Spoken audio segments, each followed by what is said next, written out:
రాబోయే ఆనందం కొరకు మనం కూడా అలానే చేయాలంటాడు లేఖనంలో. మనం కూడా అలానే చేయాలంటున్నది.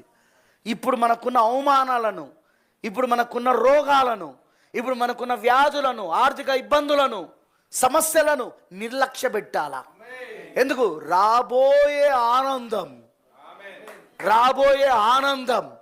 వెళ్ళబోతున్నామా ఆనంద దేశానికి? వెళ్ళబోతున్నామా మన ఆనందంలోనికి? నా తండ్రి చేత ఆస్వాదించబడిన వారులారా, ఈ ఆనందంలోనికి రండి. ప్రైజ్ ది లార్డ్, హల్లెలూయా. జరగబోతున్నదా అది? చెప్పాలా నాకు? జరగబోతున్నదా అది? అందుకే ఇప్పుడు ఏం చేద్దాం, మనం ఇవన్నీ నిర్లక్ష్యం చేద్దాం. అవమానం వచ్చింది, వాళ్ళు తిట్టిళ్ళు, ఏదేదో యూట్యూబ్లో ఏదో అంటున్నాడు, నీ ఇంటి పక్కన గొడవ పెట్టుకున్నాడు, మీ అన్నదమ్ములు తిడుతున్నారు, అక్క చెల్లెలు తిడుతున్నారు, పోతే. అరే వీళ్ళు ఏందరా ఇంత నిర్లక్ష్యంగా ఉన్నారు అనుకోవాలి వాడు. ఎందుకో తెలుసా?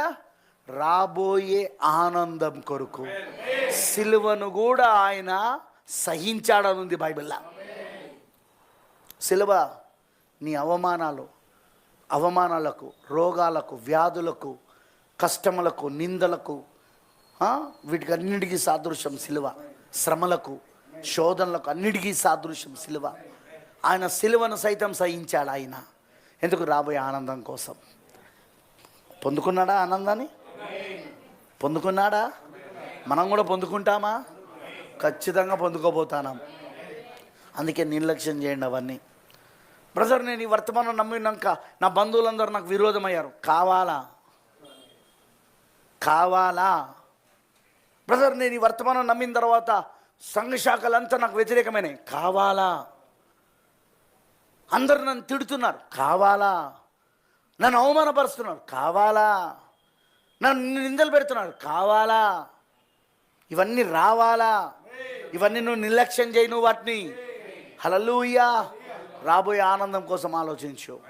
నీకు దేవుడి రాజ్యం అర్థమవుతుంది, తీర్పు అర్థమవుతుంది, దేవుడి రాజ్యము అర్థమవుతుంది. దేవుని రాజ్యం మర్మాలు, దేవుని రాజ్యం నీకు అర్థమవుతుంది. ఆ మర్మాలు అర్థమైందని అన్నది. తీర్పు అర్థమవుతుంది. ఆ మర్మాలు నీకు అర్థమవుతా అంటే నీ జీవిత మర్మం బయటపడుతుంది. నువ్వెందుకు ఏర్పరచబడ్డావో, నువ్వెందుకు ఎన్నుకోబడ్డావో, నీ జీవిత మర్మం ఏంటో నీకు అర్థమవుతుంది. ప్రతిదీ నీ జీవితంలో ఏం జరుగుతుందో అదంతా నీకు అర్థమవుతుంది. ఇప్పుడు ప్రతిదీ ఏం జరుగుతుందో అన్నీ నీకు అర్థమవుతున్నాయి. ఎవరు చెప్తున్నారు? పరిశుద్ధాత్మ.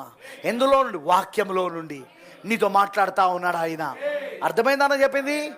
ఆ వాక్యం వింటా ఉంటే, ఆ వాక్యం చదువుతూ ఉంటే, ఆ వాక్యాన్ని ధ్యానిస్తూ ఉంటే, బైబిల్ చదువుతూ ఉంటే, వర్తమానాలు చదువుతూ ఉంటే నీకు అర్థమవుతా ఉన్నది నీ జీవిత మర్మం ఏంటో.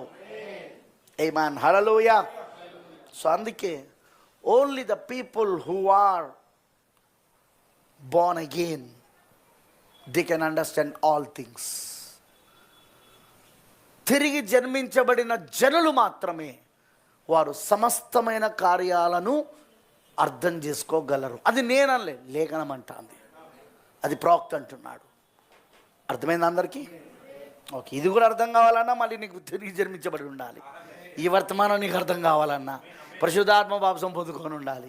లేకపోతే నీకు అర్థం కాదు. నీ తల అర్థమైనట్టే అనిపిస్తుంది కానీ అర్థం కాదు.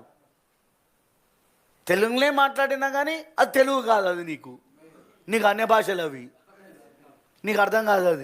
అది నీ తలపై నుండి నీ పక్కన వెళ్ళిపోతా ఉంటుంది. అది praise the Lord, hallelujah. So God bless you. దేవుడు మిమ్మల్ని దీవించును గాక. లెట్స్ ప్రే, ప్రార్థించు.